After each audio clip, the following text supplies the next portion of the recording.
gbogbo ìràwọ̀ pátá ẹ wá gbóhun tó fẹ́ ṣẹlẹ̀ lọ́jọ́ tòní gangan tí ń ṣe ọjọ́ Friday September 19 ọdún 2025 táwa nù yìí. mo kí Ọlọ́run ọba mo ṣèbò Olódùmarè, ìbà kọ́dá ayé, ìbà ṣẹ̀dá ọ̀run, mo ṣèbà Ọ̀rúnmìlà àtórí ẹni tí ò sunwọ̀n ṣe, ẹlẹ́rìí ìpín tòun tàyànmọ́, mojúbọ ọkùnrin mojúbọ obìnrin.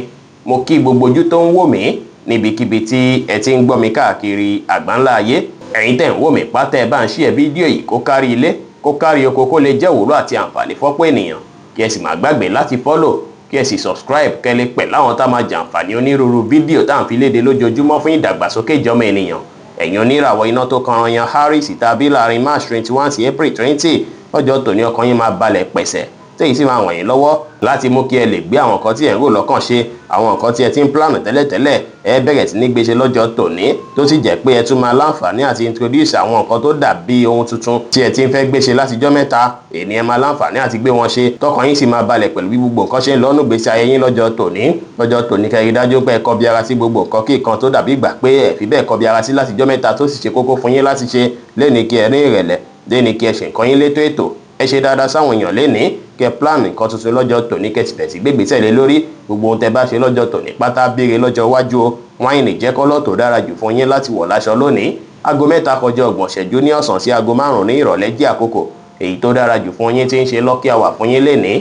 ẹ̀yin oníràwọ̀ erùpẹ̀ alámọ̀ Taurus tàbí láàrin April 21 sí May 20 lọ́jọ́ tòní ẹ máa wà very ambitious, ẹ máa lẹ́ẹ̀mí ìṣe púpọ̀ tó sì jẹ́ pé ẹ máa wà competitive gan pẹ̀lú lọ́jọ́ tòní. kẹrí dájú pé kí tara ẹ gbọ́dọ̀ ti àṣejù bo ohunkóhun lénìí, ẹ gbọ́dọ̀ bínú àbíjú lórí ohunkóhun lọ́jọ́ tòní, kí ẹ sì má gbéraga tàbí kanra mẹ́nikẹ́ni rárá lọ́jọ́ tòní. kẹrí dájú pé ẹ fẹ̀lẹ̀ ṣe, tẹ bá tiẹ̀ máa sáré pé ẹ fẹ́ là, ẹ fẹ́ lu, ẹ fẹ́ tayọ jẹgbẹ́ lọ, ẹ má jẹ́ kó pa ẹnikẹ́ni rárá lónìí o. lọ́jọ́ tòní kẹ wá rí dájú pé gbogbo nǹkan tó bá dàbí nǹkan tó lè mú yín bínú kẹ jìnnà sí pátápátá. ẹ má dá sọ́rọ̀ tí wọn pè yín sí àbẹ́ tí ó kàn yín lénìí. ẹ ní ìrẹ̀lẹ̀, kí ẹ pa àwọn àṣírí kọ̀ọ̀kan yín mọ́ àwọn plan yín, kí ẹ pamọ́ láṣìírí, kí ẹ sì gbájúmọ́ àwọn nǹkan tó ṣe kókó fún yín láti ṣe lọ́jọ́ tòní pẹ̀lú. ẹ gbọ́dọ̀ wọṣọ sky blue lénìí. sky blue colour ó jẹ́ colour tí ó dára rárá fún yín láti wọ̀ láṣọ lénìí, ṣùgbọ́n ẹ lè wọ colour èyíkéyìí mìíràn tó bá wù yín. aago 1 ní ọ̀sán sí aago 2 kọjá 30 ìṣẹ́jú ní ọ̀sán jẹ́ àkókò èyí tó dára jù fún yín tí ń ṣe lucky hour fún yín lénìí. ẹ̀yin oníràwọ̀ afẹ́fẹ́ aláwàdà Gemini tàbí láàrin May 21 sí June 21 ọjọ́ tó dára lọ́jọ́ tòní máa jẹ́ fún yín o. ẹ wá ìdùnnú fúnra yín ní gbogbo ọ̀nà, ọkàn yín máa balẹ̀ pẹ̀sẹ̀, ẹ máa enjoy àkókò àti ìgbà pẹ̀lú àwọn olólùfẹ́ yín lẹ́yìn tẹ́ bá parí iṣẹ́ lọ́wọ́ ọ̀rọ̀lẹ́, tó sì jẹ́ pé lórí ọ̀rọ̀ owó gan ire owó máa wọlé fún yín dáadáa lénìí. àwọn tẹ́ ti yá lówó tẹ́lẹ̀tẹ́lẹ̀ ó ṣeéṣe kí wọ́n fún yín, àwọn owó tẹ́ ti ń retí bìkan tẹ́lẹ̀ ó ṣeéṣe kó wọlé lénìí. ẹ ṣiṣẹ́ lórí àwọn plan yín, kẹ́ sì rí dájú pé ẹ ṣe wọ́n láṣeyọrí látàrí pé máa ní ìgboyà láti ṣe bẹ́ẹ̀ dáadáa lọ́jọ́ tòní. ẹ ní ìgbàgbọ́ ní kíkún nínú ara yín, ẹ fi ìfẹ́ tòun tọ̀yàyà hàn sí àwọn ènìyàn, kẹ́ ṣe dáadáa sáwọn èèyàn pẹ̀lú. aago 11 láàárọ̀ sí aago 12 kọjá ìṣẹ́jú 15 ní ọ̀sán jẹ́ àkókò èyí tó dára jù fún yín tí ń ṣe lucky hour fún yín lénìí, tí kọlọ orange sì jẹ́ kọlọ èyí tó dára jù fún yín láti wọ̀ láṣọ ní ọjọ́ tòní. ẹ̀yin oníràwọ̀ omi agbára Cancer tàbí láàrin June 22 sí July 22 lọ́jọ́ tòní ẹ máa wà very magnetic. ìyẹn ni pé àwọn èèyàn máa nífẹ̀ẹ́ yín púpọ̀, á máa àwọn èèyàn bí ìgbà pé kí ẹ wà pẹ̀lú wọn, kí ẹ súnmọ́ wọn, ẹ máa wà very charming. òǹfà ara yín á máa fa àwọn èèyàn púpọ̀ lọ́jọ́ tòní, bí ìgbà pé yín gan àwọn èèyàn kẹ bá àwọn èèyàn ṣe púpọ̀. ọ̀pọ̀lọpọ̀ ohun mèremère sì lá máa wọ̀nyí púpọ̀ lọ́jọ́ tòní, tó sì jẹ́ para yín máa yá gágá púpọ̀. léni gbogbo nǹkan kí nǹkan tí ẹ bá nífẹ̀ẹ́ sí láti ṣe ẹ ṣe wọn kò sí wàhálà. ẹ bá wọn èèyàn sọ̀rọ̀ pẹ̀lú ìfẹ́, ẹ bá wọn ṣe pẹ̀lú àwàdà àti ẹ̀rín, kí ẹ sì fi ìgboyà ṣe ohunkóhun léni pẹ̀lú. light green jẹ́ kọ́lọ̀ tó dára jù fún yín láti wọ̀ láṣọ lónìí. aago 3 kọjá 30 ìṣẹ́jú ní ọ̀sán sí aago 5 ní ìrọ̀lẹ́ jẹ́ àkókò èyí tó dára jù fún yín tí ń ṣe lucky hour fún yín lénìí. ẹ̀yin oníràwọ̀ iná tó gbóná riri Leo tàbí láàrin July 23 sí August 22 léni ẹ rí dájú pé control ìbínú yín pátápátá o, látàrí pé ó ṣeé ṣe kí nǹkan kéékèèké kó fẹ́ tètè máa jẹ́ kínú bí yín lọ́jọ́ tòní o. léni ẹ rí dájú pé ẹ jìnnà sí gbogbo nǹkan tó jọmọ́ ìbínú, torí léni ó ṣeé ṣe kí ẹ fẹ́ bínú bóyá pẹ̀lú ènìyàn kan tó ṣe pé ó ní ipò dín lọ, tó láṣẹ dín lọ, tó láṣẹ lóyún lórí, ó lè jẹ́ ẹ̀gbọ́n, ó lè jẹ́ ọ̀gá, pàápàá láàyè iṣẹ́ ilé ìlú fẹ́ wáyé. ẹ rí dájú pé ẹ fẹ̀lẹ̀ ṣe, àìbalẹ̀ ọkàn díẹ̀ lè wà fún yín lọ́jọ́ tòní, ṣùgbọ́n ẹ rí dájú pé ẹ wá bá ifẹ́ maintain ara yín láàyè iṣẹ́, kẹ́ gbájúmọ́ṣẹ́ dáadáa lọ́jọ́ tòní, kẹ́ focus attention yín lórí iṣẹ́ yín lọ́jọ́ tòní. ó dára tẹ́ bá fẹ̀lẹ̀ ṣe lásìkò tí ẹ bá ń kanra lọ́wọ́ tàbí tínú fẹ́ máa bí yín lọ́wọ́, ẹ fẹ̀lẹ̀ ṣe, ẹ wulẹ̀ maintain ara yín títí tí ìbínú yín á fi kásẹ̀ ńlẹ̀. ẹ má sọ̀rọ̀ òdì àbí ọ̀rọ̀ àìtọ́ sí èèyàn, ẹ gbà láfíà láàyè lénìí, ẹ má jẹ́ kí mọ̀lára yín lágbára jù yín lọ, kí ẹ sì ní ìrẹ̀lẹ̀ pẹ̀lú. wáìnì jẹ́ kọ́lọ̀ tó dára jù fún yín láti wọ̀ láṣọ lónìí. aago 3 kọjá ìṣẹ́jú 15 ní ọ̀sán sí aago 4 kọjá 30 ìṣẹ́jú ní ìrọ̀lẹ́ jẹ́ àkókò èyí tó dára jù fún yín tí ń ṣe lucky hour fún yín lénìí. ẹ̀yin oníràwọ̀ erùpẹ̀ funfun Virgo tàbí láàrin August 23 sí September 23 lọ́jọ́ tòní ẹ máa fẹ́ gbájúmọ́ ṣíṣe àwọn nǹkan tẹ́ tí ń fẹ́ ṣe tó ti wà lọ́kàn yín láti ṣe. ẹ máa fẹ́ gbájúmọ́ bẹ́ẹ̀ fẹ́ ṣe láṣeyọrí lọ́jọ́ tòní. ó sì jẹ́ gbọ́jọ́ tòní dára púpọ̀ fún yín. tọ́jọ́ tòní sì jẹ́ ọjọ́ tó dàbí ìgbà pé nǹkan tún lè yí padà fún yín o. ó ṣeé ṣe kí ẹ bára yín ní ipò ẹni tó ṣe pé ó ń báyàn dá sí ìjà tàbí dá sí ọ̀rọ̀, ó ń báyàn parí áwọ̀ lọ́jọ́ tòní tó ṣe pé ẹ̀yin gangan lẹ́wà pẹ̀tù sí gbogbo rẹ̀ pátápátá. léni kẹrin dájú pé ìjàkíjà tàbí áwọ̀káwọ̀ tó bá ń wáyé láyìíká yín ẹ pẹ̀lẹ́ ṣe kẹwà neutral kó má jẹ́ pé bóyá tiẹ̀ máa yí lẹ́yìn lórí lọ́jọ́ tòní kẹ́kẹ́ sára. léni kò dára kẹta ṣojú bóńkóhun. ẹ fi ìfẹ́ àti ọ̀yàyà hàn sí àwọn ènìyàn kí ẹ sì mú sùúrù lò pẹ̀lú. aago 10 láàárọ̀ sí aago 11 kọjá 30 ìṣẹ́jú láàárọ̀ jí àkókò èyí tó dára jù fún yín tí ń ṣe lucky hour fún yín léni tí kọ́lọ̀ góòdù sì jẹ́ kọ́lọ̀ èyí tó dára jù fún yín láti wọ̀ láṣọ ní ọjọ́ tòní. ẹ̀yin oníràwọ̀ afẹ́fẹ́ márìmí fún Libra tàbí láàrin September 24 sí October 23 ọjọ́ tòní gbogbo nǹkan àdàbí ìgbàgbọ́ rọ̀ yìí lọ́rùn pátápátá o. kò ní sí ìṣòro rẹpẹtẹ fún yín láti rí dájú pé ẹ ṣàṣeyọrí lórí ohunkóhun tí ẹ bá ń ṣe.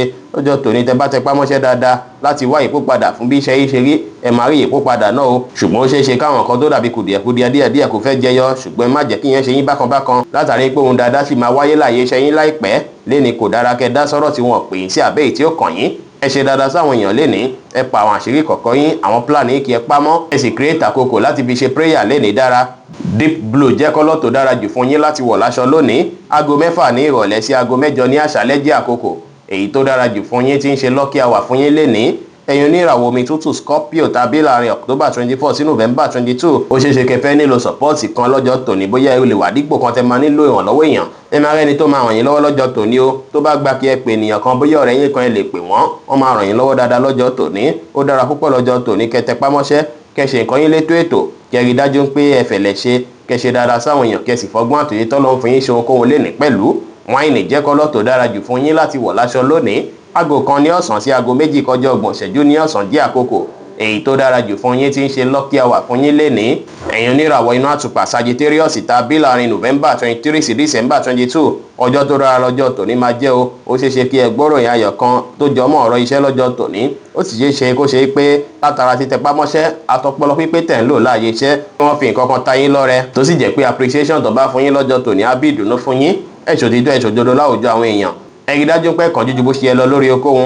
ẹ tẹpá mọ́ṣẹ́ lè ní kí ẹ sì ní ìrẹ̀lẹ̀. pink tàbí peach jẹ́ kọ́lọ̀ tó dára jù fún yín láti wọ̀ láṣọ lónìí, ṣùgbọ́n ẹ gbọ́dọ̀ wáṣọ grey rárá. kọ́lọ̀ grey tàbí ashes kọ́lọ̀ jẹ́ kọ́lọ̀ tí ó dára rárá fún yín láti wọ̀ láṣọ lónìí. aago 2 kù 20 ìṣẹ́jú lọ́sàn-án sí aago 3 kù 20 ìṣẹ́jú lọ́sàn-án jẹ́ àkókò èyí tó dára jù fún yín tí ń ṣe lucky hour fún yín lénìí. ẹ̀yin oníràwọ̀ erùpẹ̀ eléruku Capricorn tàbí láàrin December 23 sí January 19 ọjọ́ tòní ẹ máa ní ìfọ̀kànbalẹ̀, àyíká yín máa gbalẹ̀ fún ìrọ̀rùn tó sì jẹ́ pé ìfọ̀kànbalẹ̀ àti understanding máa gbalẹ̀ láàrin ẹ̀yin àti olólùfẹ́ yín lénìí tàbí láàrin ẹ̀yin àti mọ̀lẹ́bí. lénìí kẹ́ rí dájú pé ẹ̀ ń jẹ́ ara yín láyìíká àwọn olólùfẹ́ yín, kẹ́ rí dájú pé ẹ ṣe ipá takiyan láti rí dájú pé ìbáṣepọ̀ yín túbọ̀ ń dán mọ́rán sí i. lénìí kẹ́ ṣàwọn nǹkan tá mú kí inú ìdò káyọ̀ yín kún, ẹ wà positive, kẹ́ sì rí dájú pé fọgbọ́n àtòyé tọ́lọ́ ń fún yín ṣe ohunkóhun lénìí pẹ̀lú. off white jẹ́ kọ́lọ̀ tó dára jù fún yín láti wọ̀ láṣọ lónìí. aago 4 ní ìrọ̀lẹ́ sí aago 5 ní ìrọ̀lẹ́ jẹ́ àkókò èyí tó dára jù fún yín tí ń ṣe lucky hour fún yín lénìí. ẹ̀yin oníràwọ̀ afẹ́fẹ́ oníbínú Aquarius tàbí láàrin January 20 sí February 19 lénìí ẹ máa fẹ́ ṣe dáadáa sáwọn èèyàn púpọ̀ o. ẹ máa lójú àánú dáadáa lọ́jọ́ tòní. á ṣe yín nínú ọkàn yín bí gbà pé owó tẹ́ ní, àkókò tẹ́ ní, ohun tẹ́ ní kẹ́ tiẹ̀ fi jìn fún jọmọ ènìyàn, kẹ́ ṣe dáadáa sáwọn èèyàn púpọ̀ lénìí. ẹ tẹ̀lé bẹ́ẹ̀ ẹ lè ṣàánú fáwọn èèyàn lénìí. tẹ́ bá ṣàánú ẹ ràánú gbà, ẹ ṣàánú fáwọn tẹ́ bá nípá láti ṣe fún, ṣùgbọ́n tágbára ò bá sí ẹ má ṣe ju àpò yín lọ, ẹ má ṣe ju bó ṣe yẹ lọ. ẹ ṣe dáadáa sáwọn èèyàn lénìí, ẹ ní ìrẹ̀lẹ̀, ẹ bá àwọn èèyàn ṣe pẹ̀lú àwàdà tòun tẹ̀rín. green jẹ́ kọ́lọ̀ tó dára jù fún yín láti wọ̀ láṣọ lónìí. aago 4 ní ọ̀sán sí aago 6 ní ìrọ̀lẹ́ jẹ́ àkókò èyí tó dára jù fún yín tí ń ṣe lucky hour fún yín lénìí. ẹ̀yin oníràwọ̀ omi tí kì í ru Pisces tàbí láàrin February 20 sí March 20 ọjọ́ tòní kẹ́ kíyèsára. ẹ má ṣe bẹ́nikẹ́ni ní àìgbọ́ra-ẹni-yé tàbí fanfà, pàápàá ẹni tó ṣe é pé ó lágbára jù yín lọ, àbójẹ́ bí ọ̀gá sí yín, àbójẹ́ bí ẹ̀gbọ́n, tàbí ẹni tó ṣe é pé ẹ mọ̀ pójú yín lọ fìfì. ẹ rí dájú pé kíyèsára, pàápàá tẹ́ bá fẹ́ bá irúfẹ́ ènìyàn bẹ́ẹ̀ ṣiṣẹ́ lọ́jọ́ tòní ẹ kíyèsára. ó ṣeé ṣe kí iṣẹ́ náà kó fẹ́ dàbí gbà pé ó fẹ́ gbomi díẹ̀ tàbí kó fẹ́ wọ̀ yìí lọ́rùn. ó ṣeé ṣe kí ènìyàn rí bákan fọ́pọ̀lọpọ̀ yín. ẹ rí dájú pé ẹ fẹ̀lẹ̀ ṣe. tẹ́ bá wò ń pẹ́ wá situation kan pẹ́ tiẹ̀ nílò olùrànlọ́wọ́, ìwọ ẹni báyìí náà ló dára kẹ́ lọ bá lọ́jọ́ tòní o láti ràn yín lọ́wọ́. ẹ gbájúmọ́ṣẹ́ lénìí kí ẹ lè rore gbámú, lénìí kí ẹ free mind yín, ẹ wà positive. tí ènìyàn bá ṣẹ̀yìn má jẹ́ pẹ́ lórí ìkúnlẹ̀ ṣáájú kẹ́ tó foríjì. ẹ jìnnà sí ìjà lẹ́ni pátápátá. Blue jẹ́ kọ́lọ́ tó dára jù fún yín láti wọ̀ láṣọ lónìí. Aago 11 láàárọ̀ sí aago 1 kọjá ìṣẹ́jú 15 ní ọ̀sán jẹ́ àkókò èyí tó dára jù fún yín tí ń ṣe lucky hour fún yín lénìí. Bí ó ṣe jẹ́ nìyẹn fún gbogbo irúfẹ́ ìràwọ̀ 12 tó wà pátá. Ẹ̀yin tẹ́ ń wò mí pátá ẹ má gbàgbé pé Ọlọ́run Ọba Olódùmarè nìkan lọ́ba tó ní ìmọ̀ jùlọ. Ẹ̀yin tẹ́ fẹ́ ṣèwádìí onírúurú láǹfààní àti kàn sí wa ní WhatsApp 09033897161. Ire gbogbo ajẹ́ tiwa lónìí, lọ́sẹ̀ yìí, lóṣù yìí àti ní gbogbo ọjọ́ ayé wa láṣẹ Ìdùmarè. Ire o.